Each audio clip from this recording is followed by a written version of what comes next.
Welcome to the Relationship and Wellness Podcast with Nicola Beer. Nicola runs transformational breakthrough programs for individuals and couples and has several award-winning audio programs. She also runs a holistic life therapist certification program where you can get paid to guide clients to profound change and work from the comfort of your own home. For details, visit www.nicolabeer.com today. Please note, places are limited and are available on first-come, first-served basis. Hi and welcome. I'm so happy you're here because today's topic is a really important issue. I'm going to be talking about caregiving and how this can take a toll on you as an individual and on relationships. And of course, as always, I'm going to be sharing some tools, some tips, some ideas with you that hopefully they'll really help you to get through this if you are struggling caregiving at the moment yourself, or your partner is, or someone you're close to that you care about. You may want to share this with them and support them. According to the National Alliance for Caregiving, more than 43 million adults provide care at home for other people. On average, they spend 24 hours a week taking care of their loved one, making it, in truth, an unpaid part-time job. Caring for someone you love, whether it's a parent, child, partner, or other family member, can be such a rewarding thing to do. Knowing that you are the one to make another person's life easier or more comfortable if they are struggling. Most will definitely boost your self-confidence and self-esteem. However, it can also become a strain on a person and on their relationship, especially when the caregiving role has evolved gradually. For example, a person may get a sudden diagnosis of a serious health condition and may need instant support. Often without thinking, family members will step up as it's an instant need, and over time, when people start to slip out of the crisis mode, they realise, wow, how stressed am I? How stressed they are feeling, and how much they're feeling overwhelmed, and how much they perhaps have neglected their own life and themselves, and they struggle with this additional responsibility. As a marriage counsellor online and in Dubai, and I say marriage counsellor, but hopefully you know by now that I don't believe in the traditional counselling. I do more coaching and guiding and mentoring and giving couples tools and practical tips and ideas. I regularly receive messages from people all around the world, and this is one that really touched my heart. And I get messages often about caregiving, and this is one that I'm just going to share with you with her permission. Hi Nicola, I've been searching for some support and I found your podcast.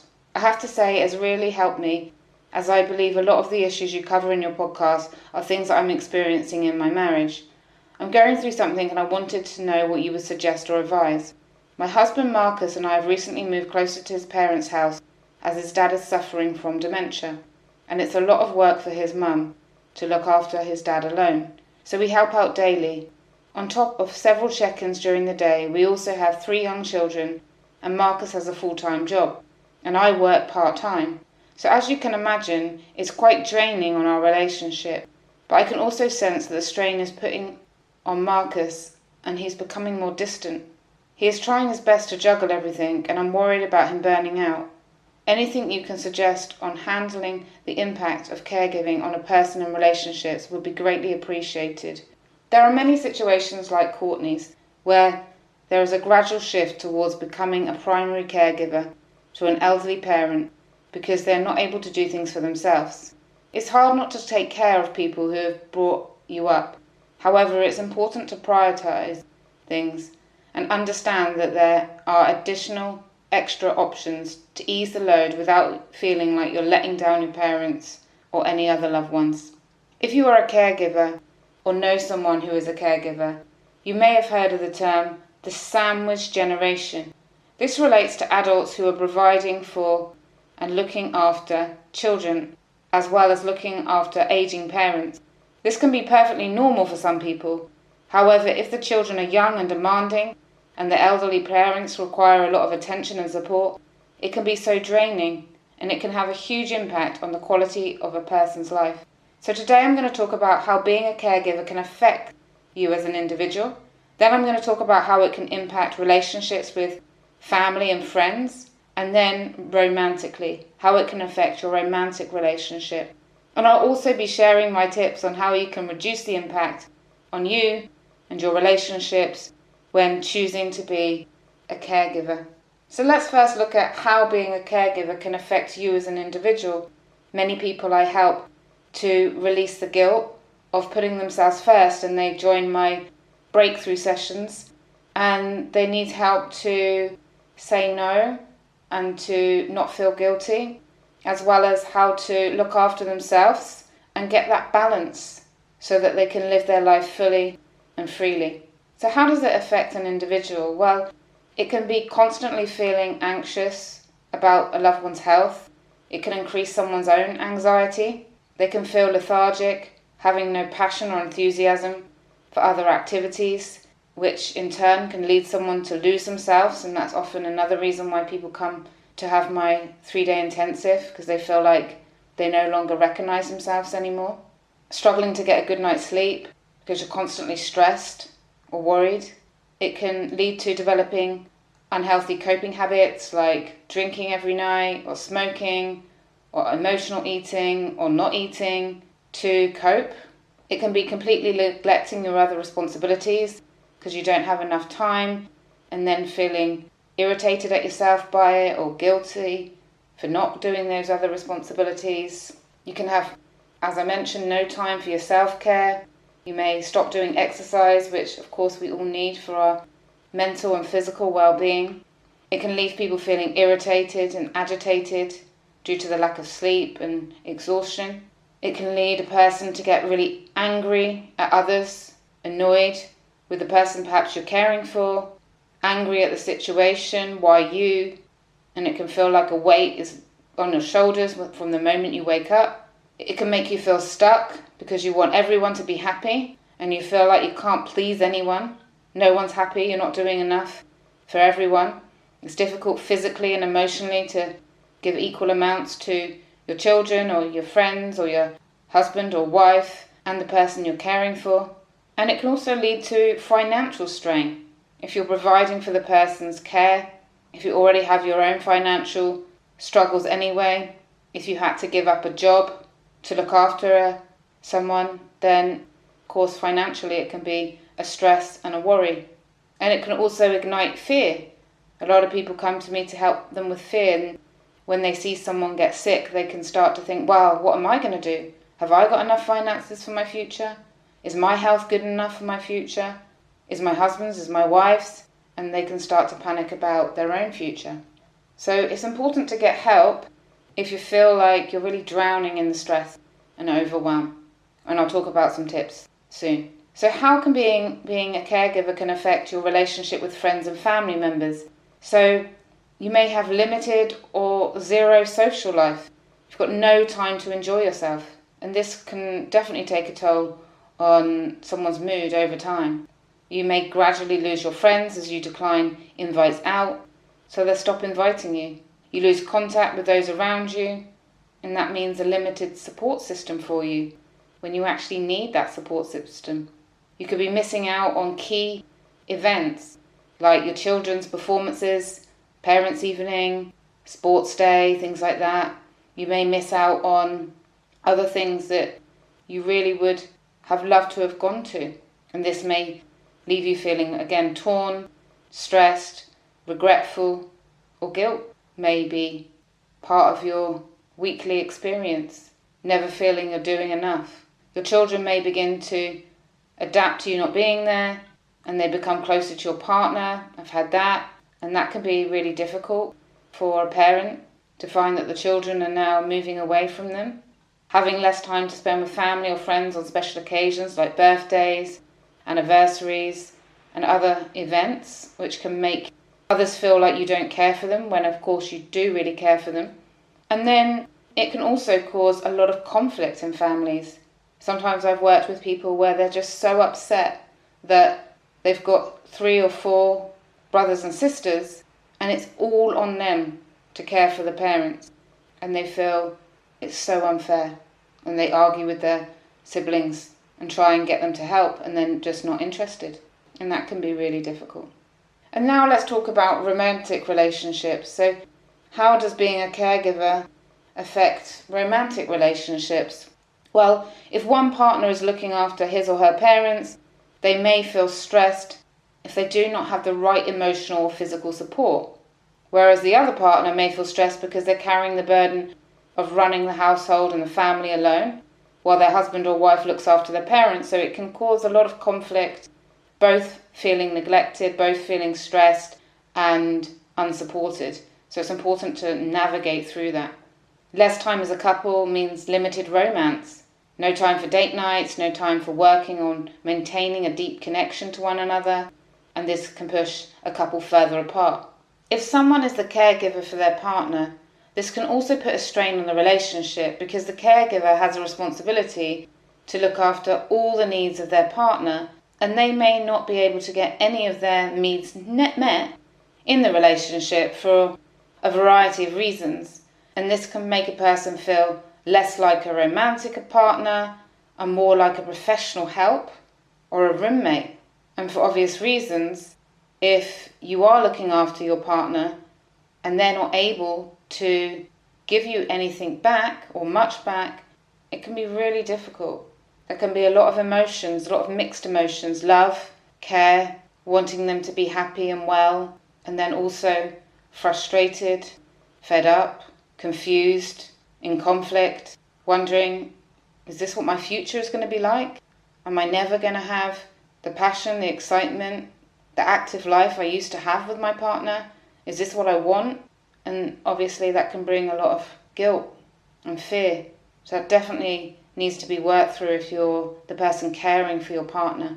And then, as mentioned, emotions and tensions can build, cause arguments, which are often left unresolved because caregiving duties take priority and there's less time to work on the relationship.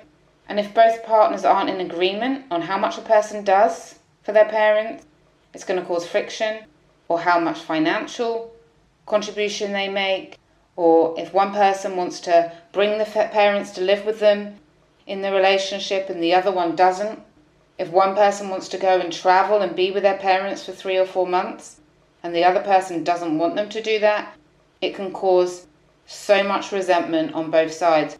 I've actually had people that I've done the breakthrough session with where they're still struggling to forgive their husband or wife because the husband or wife said, no, we're not having your parents live with us, or no, you're not giving that money to them, or no, you're not quitting your job and going to spend a few months with them because they have a terminal illness. And it's such a difficult thing to navigate. It's so important to get help and really compromise as much as possible. Not that it's just one person's decision, because then that resentment will really weigh on a person. And a lot of people have regret. Why didn't I stand up for myself? Or it can just ruin the marriage, unfortunately. So it's so important to keep talking and reach a resolution. And the relationship may also become long distance. So right now I'm supporting a lady to save her marriage and get into the right actions for her husband not to leave her. Her father caught COVID and was in ICU for 9 months, and she left her husband to be with her dad and family. The husband started reflecting negatively on the relationship, feeling neglected, before the father got sick and during the past 9 months. They'd been married for 6 years, and he has a more traditional view of marriage than her. He believes that very little sex for 3 years means his wife is not caring for him. Their sex life and communication was dwindling. He didn't feel supported. He didn't feel important. He felt insignificant. And this was, upon reflection, he said, before her father got sick. And when her father got sick and it became non-existent, her support for him, he started to rethink their whole relationship. Unfortunately, she had no idea he was feeling so hurt, unloved and disappointed. He never said anything. And she was talking to him on the phone during those 9 months, and he was talking back. He didn't say anything. And then once her father was well and she was able to come back to the country where her husband was, he said he doesn't want to be married to her anymore. So they're now working through it. We are focusing on helping to release negativity and resentment, creating a deeper connection between them, understanding the hurt on both sides, and working a way through it.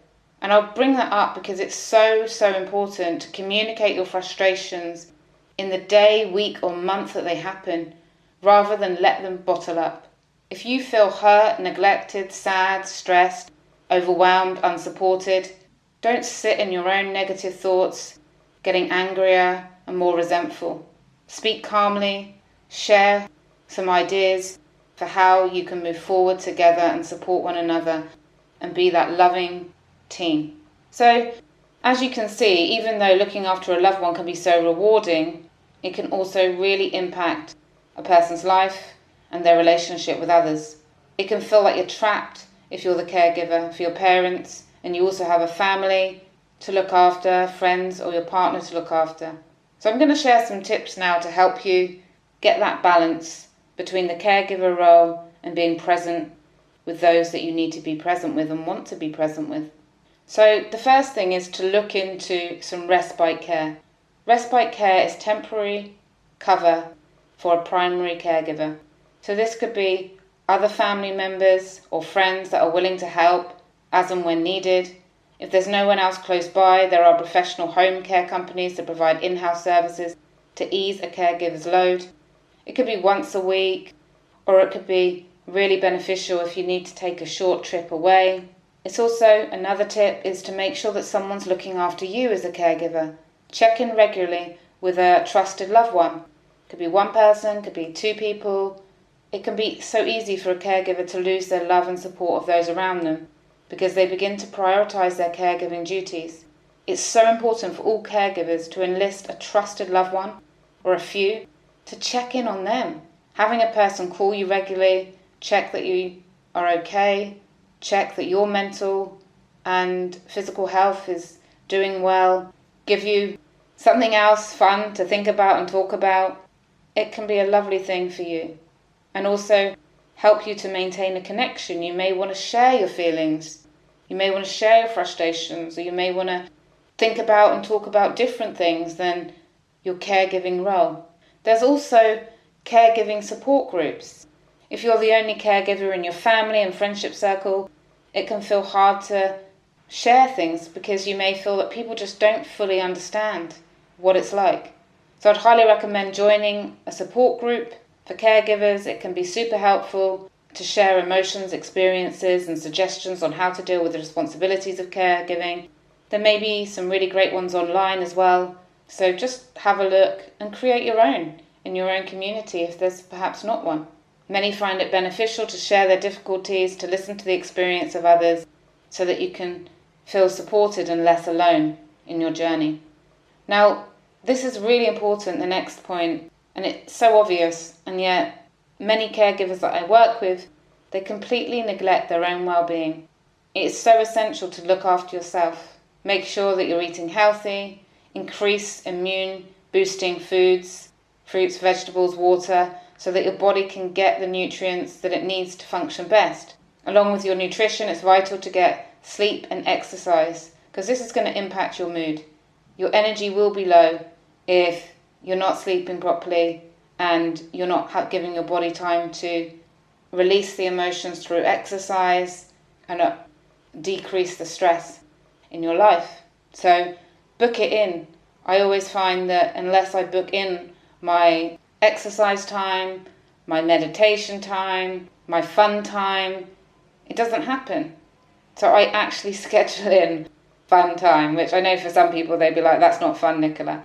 But luckily, I don't mind. I do love being spontaneous, but I'm more than happy to plan in my activities. So do what works for you, but definitely book in time for yourself. And make a conscious effort to maintain friendships. A great way to ease stress is to see friends and do things you love. One night a week, if you can, or one time a week, minimum twice a month. You need to have things to look forward to. Dedicate time to your friends so that you can just relax, have a carefree time with them without feeling guilty. Friends also boost our self-esteem. It's a great stress reliever to laugh and just feel you're safe. You can share your feelings without being judged, and they can build you up when you're feeling drained and tired.